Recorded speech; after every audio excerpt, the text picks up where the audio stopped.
ہے دین میں بھلائی دنیا و آخرت کی، پیغام شعیب کاشفی ہم سب کا رہنما ہے۔ الحمد للہ وکفا وسلام علی عبادہ الذین اصطفى، اما بعد۔ اعوذ باللہ من الشیطان الرجیم،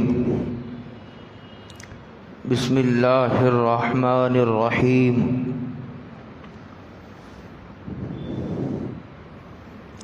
اہدنا الصراط المستقیم صراط الذین انعمت علیہم غیر المغضوب علیہم ولا الضالین، آمین۔ صدق اللہ مولانا العظیم۔ قابل قدر بزرگوں، دوستوں، بھائیوں، السلام علیکم ورحمۃ اللہ وبرکاتہ۔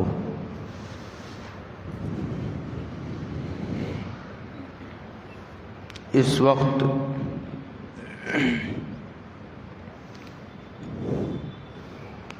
سورہ فاتحہ کی 2 آیات کریمہ تلاوت کرنے کی اللہ رب العزت والجلال نے توفیق عطا فرمائی ہے۔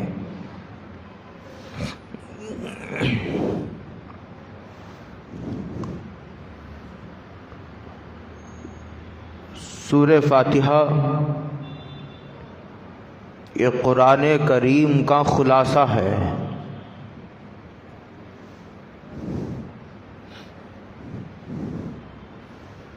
اس کے ایک ایک حرف میں ایک عقیدہ اور ایک علوم کی کائنات چھپی ہوئی ہے۔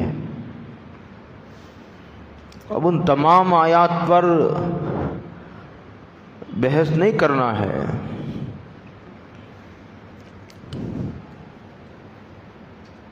شروع سے اللہ جل جلالہ و عمر والہ کی تعریف بیان کی گئی۔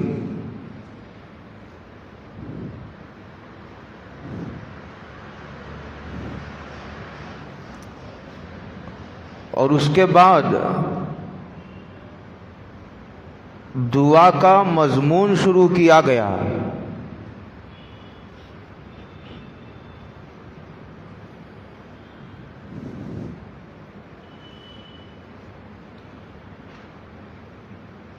پہلے تو اللہ کی تعریف بیان کی گئی، الحمدللہ رب العالمین۔ اس کے بعد کہا گیا الرحمن الرحیم، مالک یوم الدین، ایاک نعبد و ایاک نستعین۔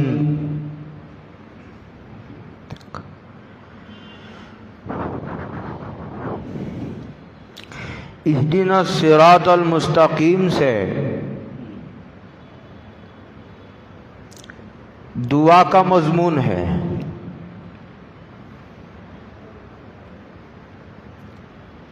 دعا کا مضمون سکھلایا، ایک تو طریقہ سکھلایا کہ دعا مانگنے سے پہلے اللہ کی تعریف کرو، جتنی کر سکتے ہو کرو۔ ہاتھ اٹھاتے ہی اپنی ضرورت مانگنا شروع کر دیا، وہ بھی ٹھیک ہے، وہ کوئی ناجائز نہیں ہے، لیکن طریقہ یہ ہے جو قرآن نے سکھایا ہے۔ خوب جم کر تعریف کرو اللہ کی، اس لیے نہیں کہ اللہ تعالیٰ تعریف کے محتاج ہیں۔ جتنی تعریف کرو گے اتنا زیادہ تم خود قابل تعریف بن جاؤ گے، ان کی شان میں اضافہ نہیں ہوگا۔ تم جتنی زیادہ لجاجت سے تعریف کرو گے، نیاز مندی سے اللہ کی تعریف بیان کرو گے، الگ الگ الفاظ سے، جتنا گڑ گڑا کر، جتنا عاجزی کے ساتھ اللہ کی تعریف کرو گے، اس کی شان میں اضافہ نہیں ہوگا. وہ محتاج نہیں ہے تمہاری تعریف کا. تعریف تم کرو گے اللہ کی، اس کی شان میں اضافہ ہونے کے بجائے تمہاری شان میں اضافہ ہوگا. یہ ہے تعریف، یہ ہے اس کا فائدہ. تو دعا کا طریقہ سکھایا.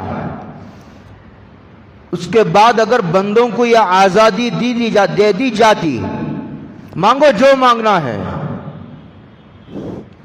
تو شاید انسان کی جو سب سے بڑی اور اہم ضرورت ہے، ہو سکتا ہے کہ بعض نفوس قدسیہ اپنی سب سے اہم اور بڑی ضرورت کو مانگے، لیکن ہر آدمی نہیں مانگ سکتا تھا. اس لیے یہ بتایا کہ تمہیں مانگنا کیا ہے، طریقہ بھی بتایا اور یہ سکھایا کہ تمہیں مانگنا کیا ہے، تمہاری ضرورت کیا ہے، جس کے بغیر تمہارا کام نہیں چل سکتا. ایسی کیا چیز ہے؟ ضرورتیں بہت ہیں، لیکن ایسی ضرورت جس کے لیے اس کائنات کو وجود بخشا گیا ہے، ایسی ضرورت، وہ کیا ضرورت ہے؟ وہ ضرورت سب سے پہلے سکھائی گئی اور کہا گیا اہدنا الصراط المستقیم. اے اللہ صراط مستقیم پر چلائیے. دیکھو، ایک تو یہ ہے کہ دور سے کھڑے ہو کر کے کہا جائے سیدھا جاؤ اور جا کر کے دائیں جانب مڑو تو فلاں عمارت نظر آئے گی، وہی تمہاری منزل ہے. ایک تو ہے دور کھڑے ہو کر کے دکھانا، اس کو کہتے ہیں اراءۃ طریق، اور ایک ہے ہاتھ پکڑ کر کے منزل تک پہنچا دینا، اس کو کہتے ہیں ایصال المقصود. اسی لیے عبد القادر صاحب دہلوی رحمۃ اللہ علیہ نے اس کا ترجمہ کیا ہے، اے اللہ ہمیں صراط مستقیم پر چلائیے. ایک ہے دکھائیے، ایک ہے چلائیے. ہاتھ پکڑ کر جس طرح باپ بچے کو اپنے ساتھ لے کر کے گھر تک جاتا ہے، گھر سے مسجد تک آتا ہے، بچے کے بھٹکنے کا کوئی جو ہے خطرہ نہیں، بچے کے بہک جانے کا کوئی خطرہ نہیں. اگر باپ بچے سے کہے چلو مسجد کو میں آتا ہوں، مسجد بہت دور ہے، تو بچے کے ادھر ادھر بھٹک جانے کا خطرہ ہے. اہدنا الصراط المستقیم، اے اللہ سیدھے راستے پر چلائیے. یہ دعا سکھلائی سب سے پہلے. سب سے پہلے اس دعا کی تعلیم دے کر یہ بتایا گیا ہدایت انسان کی زندگی کی سب سے بڑی ضرورت ہے. کھانا بھی ضرورت ہے، پینا بھی ضرورت ہے، گھر بھی ضرورت ہے، اس کے بغیر آدمی کا کام نہیں چلتا. کھانے کے بغیر آدمی کا کام نہیں چلتا، پانی کے بغیر آدمی کا کام نہیں چلتا، ہوا ہے، ہوا کے بغیر آدمی کا کام نہیں چلتا، ماں باپ ہیں، رشتہ دار ہیں، خاندان ہے، خیش قبیلہ ہے، اس کے بغیر آدمی کا کام نہیں چلتا.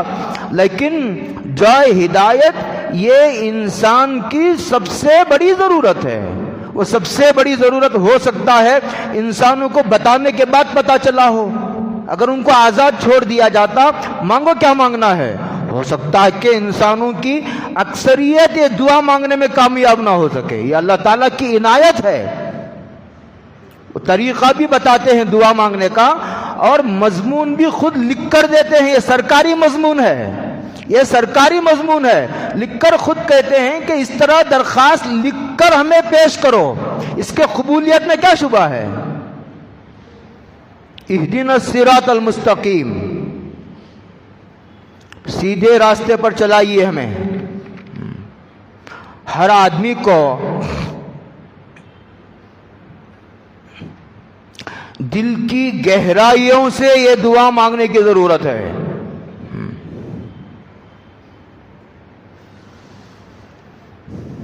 عربی زبان میں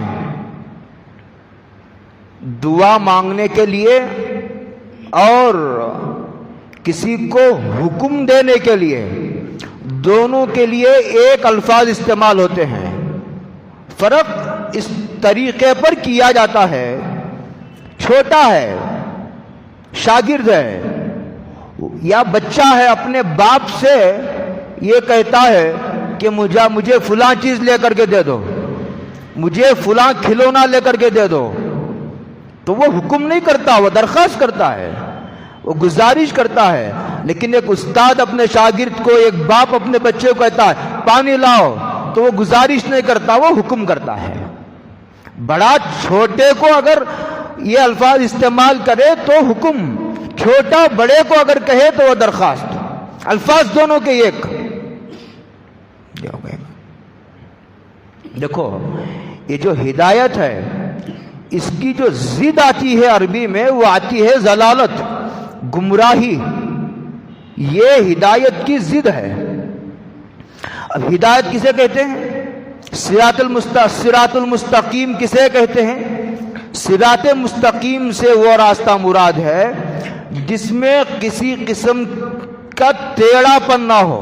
ٹیڑھا پن آپ بعض راستوں میں گئے ہوں گے، اس طرح سانپ کی طرح راستے گھاٹ سیکشن میں چلے جائیے، وہ صراط مستقیم نہیں. صراط مستقیم تو بالکل سیدھا. اس کی مثال عالم بالا میں پل صراط سے ہے. عالم بالا میں جو پل صراط ہے، دنیا میں صراط مستقیم بالکل اتنا ہی سیدھا ہے. اس میں کوئی اونچ نیچ نہیں، اتار ہے، چڑھاؤ ہے، چڑھاؤ ہے، اتار ہے، اونچ نیچ ہے، ٹیڑھا پن ہے. صراط مستقیم میں ایسا نہیں ہوتا. تو اللہ سے بندہ درخواست کرتا ہے ایسے راستے پر چلائیے کہ جس میں اونچ نیچ نہ ہو، اتار چڑھاؤ نہ ہو، ٹیڑھا پن نہ ہو، جس میں بہک جانے کا خطرہ ہو. یہ درخواست کی گئی ہے. جس میں افراط و تفریط نہ ہو، بے اعتدالی نہ ہو. اچھا اس کا مصداق کیا ہے؟ بے صراط مستقیم کو ایسا دکھا تو نہیں سکتے دیکھو یہ صراط مستقیم ہے. مسجد کو بتا سکتے ہیں دیکھو یہ مسجد ہے، بھئی دیکھو یہ کعبہ ہے، بھئی دیکھو یہ سامنے کی بلڈنگ ہے، بھئی دیکھو یہ مسجد نبوی ہے، بھئی یہ دیکھو بیت المقدس ہے. اس طرح صراط مستقیم کو اشارہ کر کے نہیں بتایا جا سکتا. اور سوال ہے صراط مستقیم کیا ہے؟ دعا تو مانگی، پتا کیسے چلے گا کہ صراط مستقیم کی دعا میرے حق میں قبول ہو گئی ہے؟ دیکھو صراط مستقیم سے مراد اسلام ہے. اسلام کہاں؟ اسلام کو بھی اشارہ کر کے نہیں بتایا جا سکتا، اس کا کوئی پیکر محسوس نہیں. اسلام اس وقت کتاب و سنت کی شکل میں محفوظ ہے. تو گویا جب آدمی دعا کرتا، لوگوں کو پتا ہی نہیں میں کیا دعا کر رہا ہوں. دعا کرتے وقت لوگوں کو اگر پتا چل جائے کہ میں کیا دعا مانگ رہا ہوں تو مجھے بولتے ہوئے ڈر لگتا ہے. دیکھو میں بعد میں سمجھاؤں گا مضمون. صراط مستقیم سے مراد اسلام ہے. اسلام کا کوئی پیکر محسوس نہیں کہ اشارہ کر کے بتایا جا سکے. صراط مستقیم سے مراد اسلام، اور اسلام کتاب و سنت کی شکل میں محفوظ ہے. اب اس کا مطلب صاف یہ ہوا اے اللہ صراط مستقیم پر چلائیے. اس کا مطلب یہ ہوا کہ قرآن و حدیث کا علم عطا فرمائیے. اس لیے کہ قرآن و حدیث کے علم کے بغیر تمہیں نہیں پتا چلے گا اسلام کیا ہے، اور جب تک تمہیں قرآن و حدیث کا علم نہیں آئے گا تم صراط مستقیم پر نہیں چل سکتے. دعا مانگتے وقت لوگوں کو پتا ہی نہیں ہے کہ میں قرآن و حدیث کے علم کی توفیق مانگ رہا ہوں. اور علم تین راستوں سے آتا ہے. علم تین راستوں سے آتا ہے. یہ پڑھ کر مدرسوں میں طلباء کو قرآن و حدیث پڑھایا جاتا ہے. ایک بچہ دیہات میں قریے میں پیدا ہوتا ہے، قریے میں کسان کا بچہ پیدا ہوتا ہے، کسانوں کے گھر میں پیدا ہوتا ہے، کچھ پتا نہیں اسے، نہ عربی کا پتا نہ اردو کا پتا ہے۔ بچے کو کسی نے تشکیل کی، وہ بچے کو لا کر مدرسے میں داخلہ دلا دیا۔ اب استاذ اس پر محنت شروع کرتا ہے، 1 سال 2 سال 10 سال 12 سال محنت کرتا ہے، کرنے کے بعد اس کندے نا تراش کو تراش کر ہیرا بنا دیتا ہے۔ اب وہ بچہ جو دیہات میں قریے میں اور کسان کے گھر میں پیدا ہوا، اب اس کو ہم نے اردو پڑھا دی، ہم نے اس کو عربی پڑھا دی، ہم نے اس کو فارسی پڑھا دی، ہم نے اس کو جو پڑھانا تھا سب پڑھا دیا۔ اب وہ ڈائریکٹ قرآن پڑھتا ہے، اب اسے سمجھ میں آنے لگتا ہے کہ اللہ نے کیا کہا ہے، حدیث میں کیا حضور نے فرمایا ہے۔ ایک تو یہ ہے کہ پہلے مدرسوں میں جا کر قرآن و حدیث کو خود سمجھے، یہ ایک سب سے اعلیٰ درجہ ہے، یا نہیں تو کسی سے سن کر علم حاصل کرو، بیانات سنو، تفسیر سنو، درس حدیث سنو تو علم آئے گا، یا نہیں تو پوچھ کر علم حاصل کرو کہ میرا فلاں مسئلہ ہے، کیا کرو، شادی کا کیا مسئلہ ہے، نکاح کا کیا مسئلہ ہے، کاروبار کا یہ کیا مسئلہ ہے، کیسا لباس پہننا سنت ہے، ٹوپی پہننا سنت ہے یا نہیں، داڑھی رکھنا ضروری ہے یا نہیں، یہ سارے مسائل پوچھ کر حاصل کرو۔ قرآن کریم نے ایک عجیب بات فرمائی ہے، پس منظر بالکل دوسرا ہے، لیکن قرآن ایک ایسا مضمون ارشاد فرماتا ہے جس میں ایک علوم کی کائنات پوشیدہ ہوتی ہے۔ قرآن نے منافقین کا اور کافروں کا ذکر کرتے ہوئے کہا سمن، کہا یہ کافر اور منافق بہرے ہوتے ہیں، بہرے، ہاں یعنی سنتے ہی نہیں، کسی کا نہیں سنتے، نہ نبی کا، نہ صحابہ کا، نہ علماء کا، کسی کا نہیں، سننا ہی نہیں چاہتے۔ جب سننا ہی نہیں چاہتے تو پھر علم کیسے آئے گا؟ آج بھی، اس وقت بھی اور آج بھی جو طبقہ کافروں کا اور منافقین کا ہے، اس وقت کے کافر بھی حضور کا نہیں سنے، نہ صحابہ کا انہوں نے سنا، اور آج کے کافر و منافق بھی علماء کا، اس وقت کے جو اصلاح کرنے والے اکابر ہیں ان کا نہیں سننا چاہتے ہیں۔ سنیں گے تو ہدایت ملے گی، سننا ہی نہیں چاہتے، آنا ہی نہیں چاہتے ہمارے مجلسوں میں۔ اس کو قرآن نے کہا سمن، بہرے ہیں، سننا ہی نہیں چاہتے، بکمن، جب سنے ہی نہیں تو ان کو پتہ ہی نہیں حق کیا، تو حق کا اعلان بھی نہیں کرتے، حق کا اعتراف نہیں کرتے زبانوں سے، اور جہالت کے اندھیروں میں پڑے رہنے کا فیصلہ کر لیا ہے انہوں نے، پوچھنا بھی نہیں چاہتے۔ بکمن، حضرت ابن عباس سے کسی نے پوچھا من ای شیء تسیر عالم الناس، کہا کہ تم کو کس چیز نے بڑا عالم بنا دیا؟ عجیب سوال کیا کرنے والے نے۔ حضرت ابن عباس جو تھے وہ صغار صحابہ میں سے تھے، چھوٹے صحابہ کی 2 قسمیں ہیں، ایک چھوٹے صحابہ جو بالکل حضور کی آخری عمر ہے اور انہوں نے اسلام قبول کیا، ان کو کہتے ہیں صغار صحابہ، چھوٹے صحابہ۔ انہوں نے بہت کم دور نبوت پایا، بعض صحابہ تو چند دن پہلے اسلام قبول کیے، چند مہینے پہلے اسلام قبول کیے، چند مہینے کے بعد حضور کا انتقال ہو گیا۔ صدیق اکبر نے تو جو ہے وہ پہلے دن اسلام قبول کیا۔ حضرت خدیجہ اعلان نبوت کے فوراً بعد اسلام قبول کرنے والوں میں، حضرت علی نبوت کے اعلان کے فوراً بعد اسلام قبول کرنے والے، حضرت ابن عباس چھوٹے صحابہ میں ہے۔ کسی نے پوچھا کس چیز نے بڑا عالم بنا دیا؟ انہوں نے کہا من لسان سؤول، کثرت سے سوال کرنے والی زبان نے، اور مضمون کو دل کی گہرائیوں سے سمجھنے والے دل نے مجھے بڑا عالم بنا دیا. پوچھو گے ہی نہیں تو علم کہاں سے آئے گا؟ کیسی شرم؟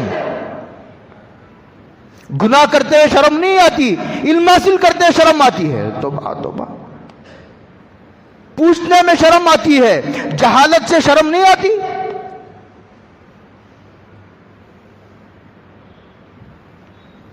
بعض لوگ امام مالک کی خدمت میں جا کر 30 سال پڑے رہتے تھے علم حاصل کرنے کے لیے. 30 سال تک. من لسان سؤول وقلب فہوم. تو 3 باتیں ہو گئی. ایک تو پڑھ کر علم حاصل کرنا، اور دوسرا سن کر، اور تیسرا پوچھ کر علم حاصل کرنا. ان 3 راستوں سے علم آتا ہے. تو میں یہ کہہ رہا تھا، دعا مانگی گئی اہدنا الصراط المستقیم، اے اللہ سیدھے راستے پر چلائیے، ہاتھ پکڑ کر منزل تک پہنچا دیجئے. تو میں کہہ رہا تھا صراط مستقیم دکھایا نہیں جا سکتا، قرآن و حدیث کی شکل میں محفوظ ہے. اور اس کا مطلب یہ ہوا کہ اللہ ہمیں قرآن و حدیث کا علم عطا فرمائیے. قرآن و حدیث کا علم 3 راستوں سے آتا ہے. اسی لیے جو بھی آدمی آخرت کا طالب ہوگا، جو بھی آدمی آخرت کا طالب ہوگا، جس کے دل میں آخرت ہوگی، وہ یہ چاہتا ہے کہ قبر میں مار کھانا نہ پڑے اور میدان محشر میں شرمندہ ہونا نہ پڑے، رسوائی کا سامنا نہ کرنا پڑے، جہنم میں جانا نہ پڑے. جو آدمی یہ چاہتا ہے وہ آدمی علماء پر مر مٹے گا. اس لیے کہ علماء کی سے تعلق رکھے بغیر علم نہیں آتا. جب تک علم نہیں آتا پتہ ہی نہیں چلتا اسلام کیا ہے. اور دعا مانگی جا رہی ہے کہ ہمیں اسلام کے راستے پر چلائیے. اور اسلام کوئی پیکر محسوس نہیں ہے، وہ تو قرآن و حدیث کی شکل میں محفوظ ہے. وہ علماء کی کیا گستاخی کرے گا، علماء کی کیا توہین کرے گا؟ بلکہ علماء نے علماء کی توہین اور گستاخی کرنے والے کے سوئے خاتمے کا خطرہ ظاہر فرمایا. سوئے خاتمے کا خطرہ ظاہر فرمایا ہے. اس لیے کہ سوائے منافق کے کوئی آدمی علماء کی توہین نہیں کر سکتا. اس کا مطلب یہ ہوا، علماء کی توہین کرنے کا مطلب یہ ہوتا ہے کہ اسے صراط مستقیم کی ضرورت ہی نہیں ہے.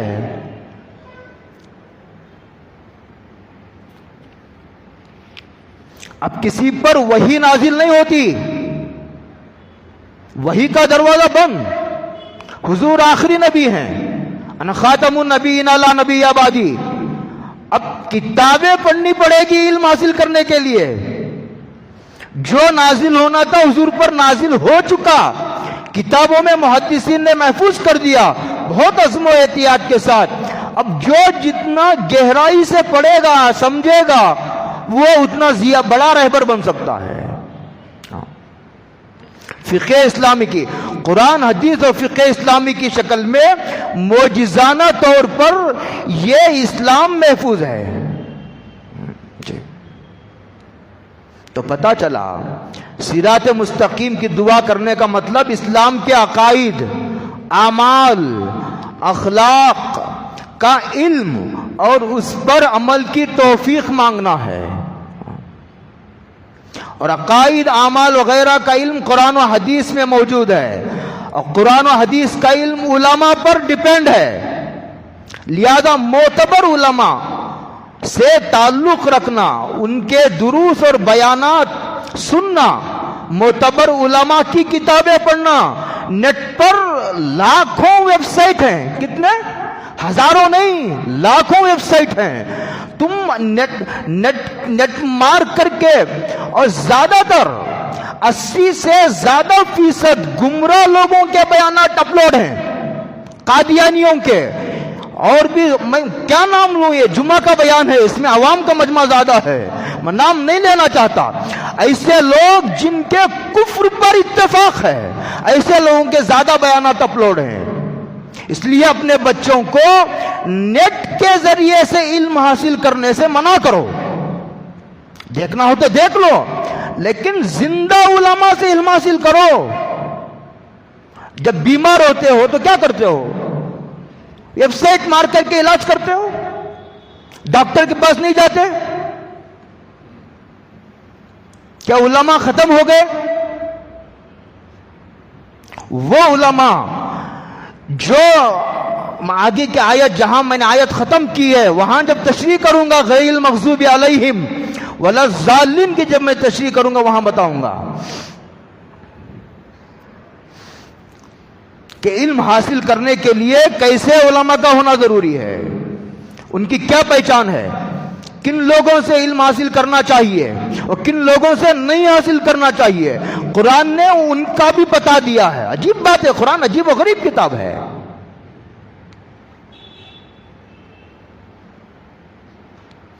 تو اس کا مطلب یہ ہوا کہ صراط مستقیم کی دعا مانگنے کا مطلب صراط مستقیم کے اسباب اختیار کرنا ہے. اس کا مطلب یہ ہوا کہ صراط مستقیم کی دعا مانگنے کا مطلب اے اللہ علم حاصل کرنے کی توفیق عطا فرمائیے. اسی لیے میں نے شروع میں ایک جملہ کہا تھا، اپنے غور سے نہیں سنا، اب سنیے دوبارہ. دعا مانگتے ہو تمہیں پتہ ہی نہیں کہ ہم کیا مانگ رہے ہیں، اس لیے پتہ نہیں کہ ہمیں دعا کا مضمون ہی معلوم نہیں کہ اس دعا میں کیا مضمون سکھایا گیا ہے. اس میں یہ سکھایا گیا ہے کہ اللہ قرآن و حدیث کا علم عطا فرما، اور علم جن راستوں سے آتا ہے اس کی توفیق عطا فرما. اور یہ ضروری ہے، علم آئے گا تو نہ پتا چلے گا یہ حلال یہ حرام یہ جائز یہ ناجائز، جبھی پتا چلے گا. اس لیے کہ جب کوئی چیز لازم ہوتی ہے تو اس کے لوازمات کے ساتھ واجب ہوتی ہے.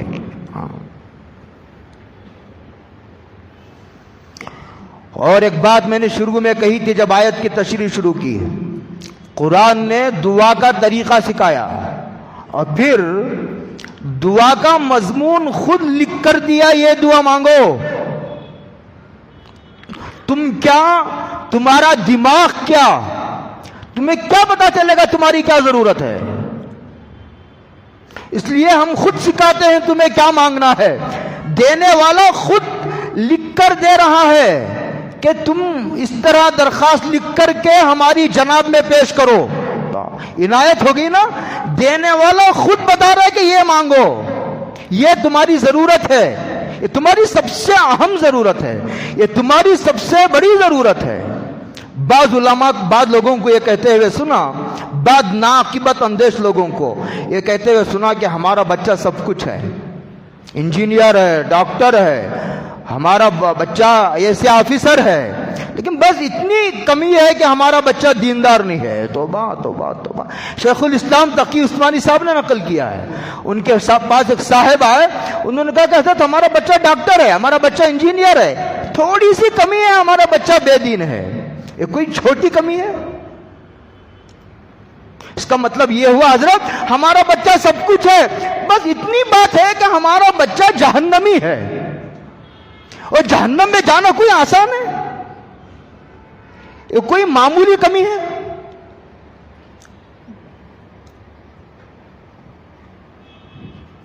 ہدایت انسان کی سب سے بڑی ضرورت ہے، اس کے بغیر آدمی کا کام ہی نہیں چلتا. یہ پوری کائنات کو جو وجود بخشا گیا ہے وہ اسی ہدایت کے مشن کے لیے ہے.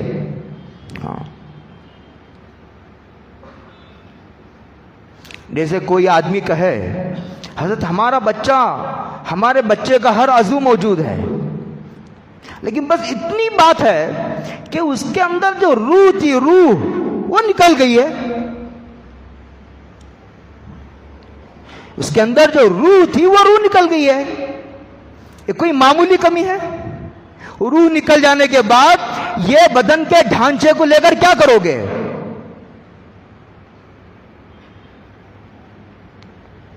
بعض لوگ صراط مستقیم مانگتے نہیں، پڑھ لیتے ہیں۔ اگر مانگتے، نہ مانگنے کی دلیل کیا؟ آپ کہتے ہیں کیوں نہیں مانگتے؟ ہم تو 5 وقت کی نماز پڑھتے ہیں اور ہر نماز میں مانگتے ہیں اہدنا الصراط المستقیم، اہدنا الصراط المستقیم مانگتے ہیں۔ مانگتے نہیں، پڑھ لیتے ہو۔ پڑھ لینا الگ ہے، مانگنا الگ ہے۔ مانگنے کا مطلب یہ ہے کہ صراط مستقیم کے اسباب اختیار کرنا۔ جس سے آدمی اللہ سے مانگتا ہے اللہ مجھے بچہ دے دیجئے، مجھے لڑکا دے دیجئے، ایک آدمی دعا مانگ رہا ہے، تو اس کا مطلب یہ ہے کہ آدمی پہلے اسباب تو اختیار کرے، شادی کرے، اس کے بعد کے جو فارمیلٹیز ہیں وہ پورے کرے، اس کے بعد جناب باری میں دستے سوال دراز کرے۔ ایک آدمی ایک بزرگ کے پاس آتا تھا، وہ کہتا تھا دعا فرما دیجئے مجھے بچے ہوں۔ دعا کرتے رہے، جب بھی بولتا حضرت دعا کر دیتے۔ کرو دعا کرو، خود بھی کرو، بزرگوں سے بھی دعا کرو۔ مانگنے میں فرق ہے، مانگنے میں فرق ہے۔ ان لوگوں کا، جن لوگوں کا میں تذکرہ کر رہا ہوں، ان کا روزانہ اس دروازے تک جانا آنا ہے۔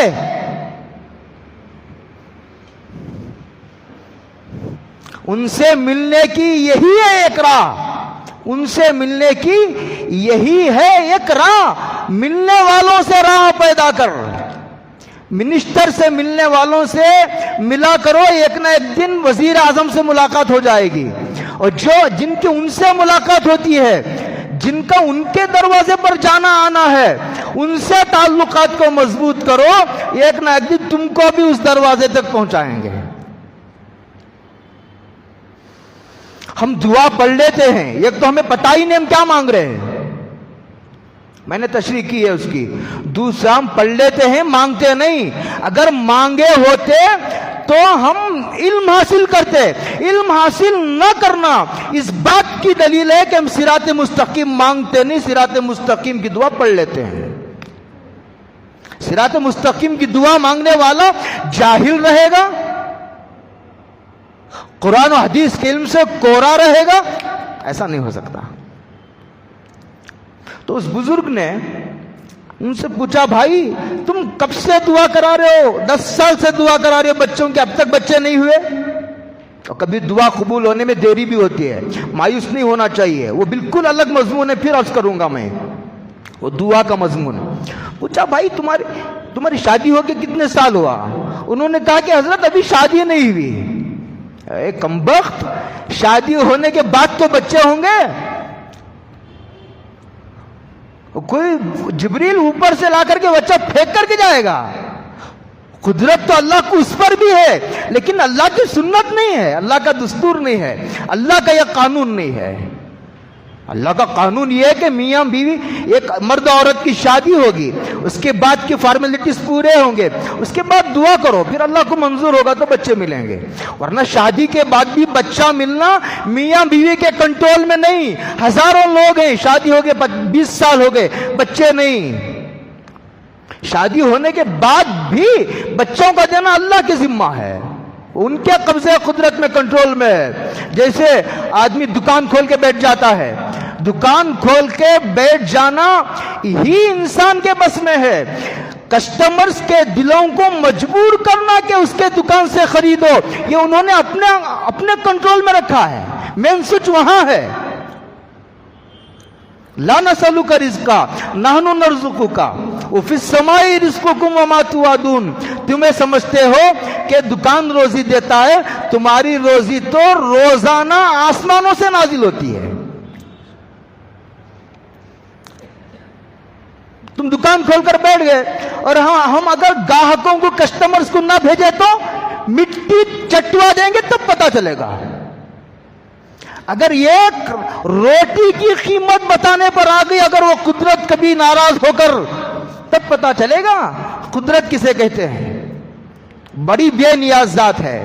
تو میں کہہ رہا تھا ہم دعا پڑھ لیتے ہیں، مانگتے نہیں مانگتے۔ اس کی دلیل یہ ہے کہ ہم صراط مستقیم کے اسباب نہیں اختیار کرتے۔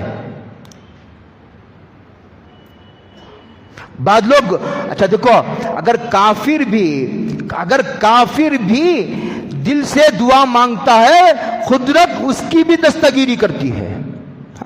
حضرت مولانا شیخ الاسلام تقی عثمانی صاحب نے، اچھا دیکھو یہ جتنے کافر ہیں یہ دعا نہیں مانگتے صراط مستقیم کی. اگر خالی اس ذہن ہو کر کہ دیکھیں اسلام سچا ہے یا فلاں مذہب سچا ہے، اگر اس طرح اپنے دل و دماغ کو خالی کر کے اپنے آپ کو اللہ کے حوالے کر کے آدمی دعا کرے گا، اللہ اسلام پر شرع صدر عطا فرمائیں گے. شیخ الاسلام تقی عثمانی صاحب نے اپنا واقعہ لکھا ہے کہ ان کو جرمنی سے خط آیا. اس میں لکھا ہوتا، حضرت میری بیوی عیسائی ہے، میں مسلمان ہوں، شادی ہو گئی، محبت کی شادی تھی، محبت کی شادی میں یہی خطرے ہیں.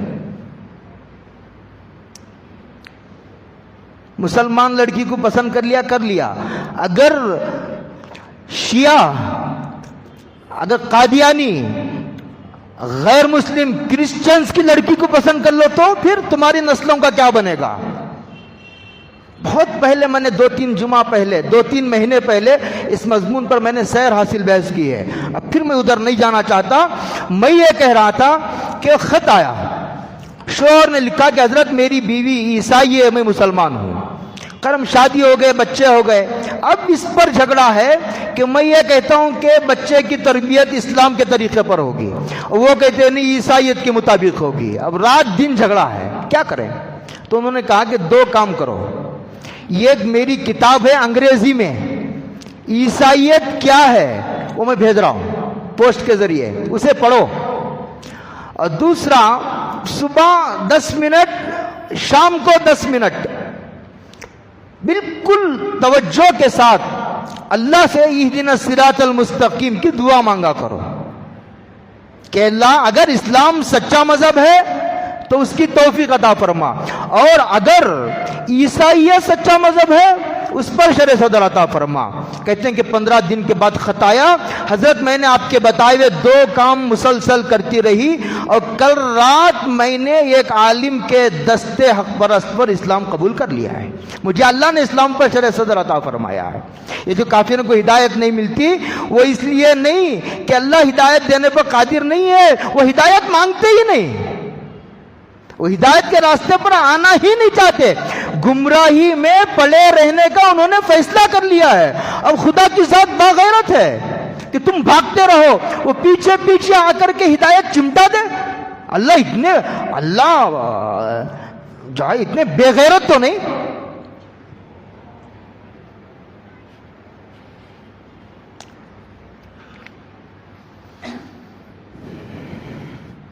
دوسری بات، صراط مستقیم پر چلائیے کا مطلب یہ ہوتا ہے، ایک تو صراط مستقیم کے اسباب مانگنا، دوسرا اس سے ٹکرانے والی چیزوں سے بچنا. الامر بالشیء یقتضی النہی عن ضدہ، یہ عربی کا قاعدہ ہے. ایک چیز کا حکم دیا جاتا ہے تو اس سے ٹکرانے والی چیزوں سے بچنے کا حکم اس کو شامل ہوتا ہے.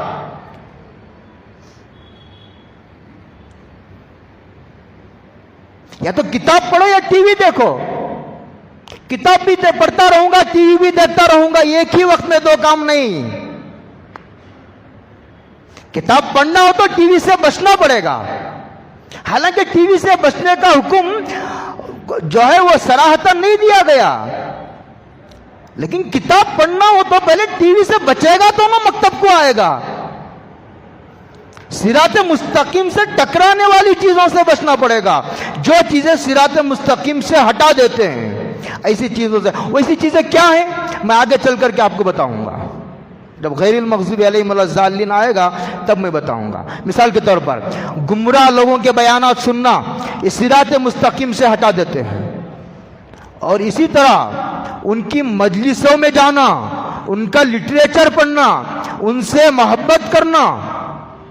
ہاں آدمی کس سے محبت کرتا ہے؟ دیکھو آدمی 2 باتیں، جس آدمی کو سب سے زیادہ اچھا اور سب سے بڑا، 2 باتیں جس آدمی کو سب سے زیادہ اچھا اور سب سے بڑا سمجھتا ہے آدمی اس کو اپنا آئیڈیل بناتا ہے. تو سامنے والے سے محبت کرنے کا مطلب یہ ہے کہ اس کو آدمی سب سے اچھا سمجھتا ہے. اس کو آئیڈیل بنانے کا مطلب یہ ہے کہ اس کی عظمت ہے دل میں, تبھی تو آئیڈیل بنا رہا ہے. جب تک سب سے اچھا سب سے بڑا نہیں سمجھتا اس کی عظمت نہیں آتی, اور جب تک عظمت نہیں آتی سامنے والے کو آدمی اپنا آئیڈیل نہیں بناتا. اب غور کرو ہمارا آئیڈیل کون؟ ورنہ ایسا ہو جائے گا جیسے کسی شاعر نے کہا تھا, نظر سوئے دنیا قدم سوئے مرقد, کدھر جا رہے ہو کہاں دیکھتے ہو؟ بھئی جانا کہاں ہے؟ جانا بامبے کو ہے اور جا رہے ہو دلی کی طرف. جانا بامبے کو ہے اور راستہ وہ پکڑے ہو جو دلی تک پہنچاتا ہے. پہنچو گے کبھی؟ بامبے کبھی نہیں پہنچو گے, قیامت کی صبح تک نہیں پہنچو گے. اگر بامبے جانا ہو بامبے کی ٹرین میں بیٹھو, اور اگر دلی جانا ہو دلی کی فلائٹ پکڑو, دلی پہنچو گے. اسباب اختیار کیے بغیر کسی چیز کی محض دعا کرنا دعا کا مذاق ہے. جیسے شادی کے بغیر بچہ مانگنا, یہ ارادے میں مخلص نہ ہونے کی دلیل ہے. اہدینا جمع کا صیغہ ہے جس میں اجتماعیت کی اہمیت و ضرورت کو بتلانا ہے. اہدینا جمع کا صیغہ ہے, ہم سب کو ہدایت عطا فرما. نیز جب تک ساتھ رہنے والے ہدایت سے محروم رہیں گے زندگی بد مزہ ہو جائے گی. اس کا ایک عقیدہ, باپ کا ایک عقیدہ, بچے کا ایک عقیدہ, بیوی کا ایک عقیدہ, بہو کا ایک عقیدہ, داماد کا ایک عقیدہ, کیا مزہ آئے گا؟ یہ کوئی دنیا ہوئی ہے؟ جہنم ہو گئی. اور پھر اسے جہنم میں جانے کی ضرورت نہیں, وہ اس وقت بھی جہنم میں ہے.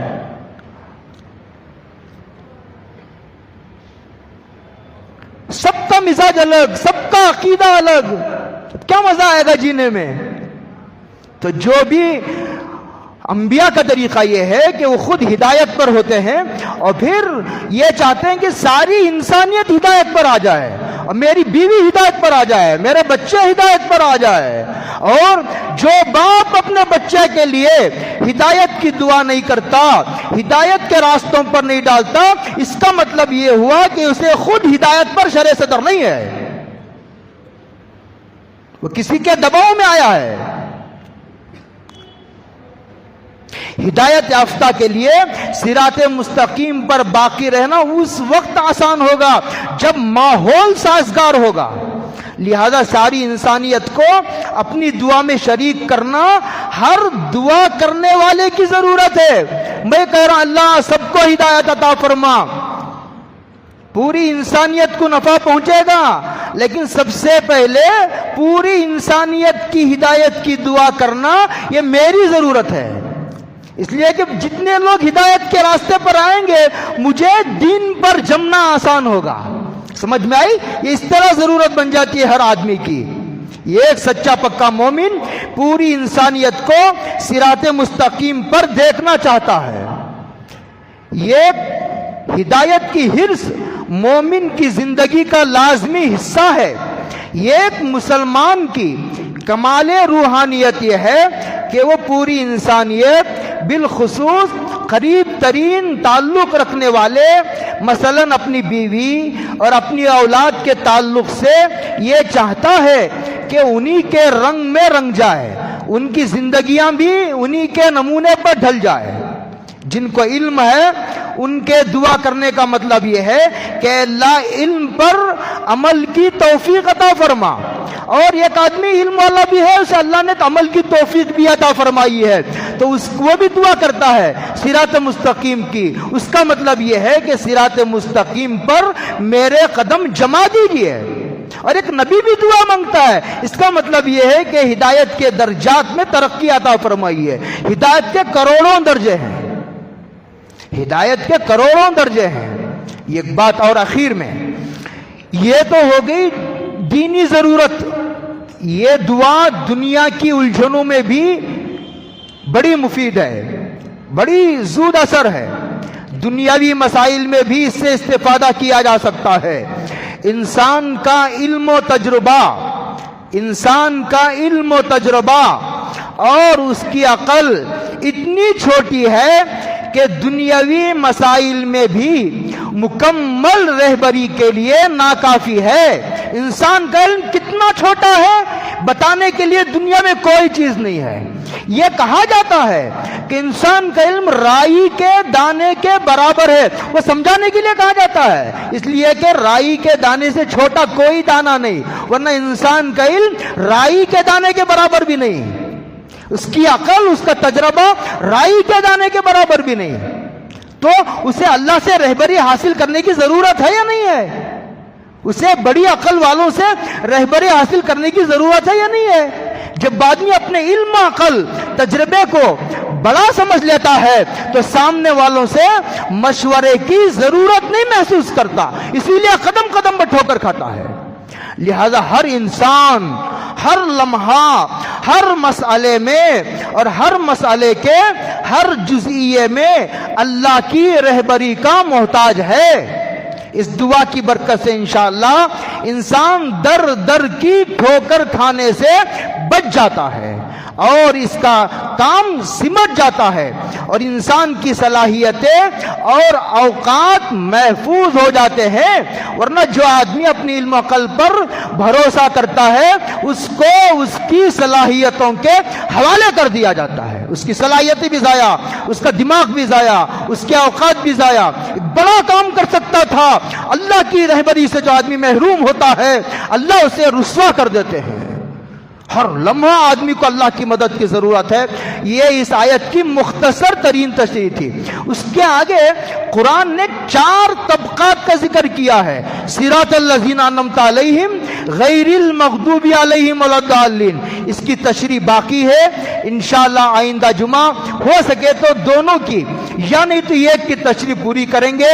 اللہ ہم سب کو عمل کی توفیق عطا فرمائے اور اس دعا سے اپنی دینی ضرورت اور دنیاوی ضرورتوں میں بھی استفادہ کرنے کی اللہ تعالیٰ توفیق بخشے۔ وآخر دعوانا ان الحمدللہ رب العالمین۔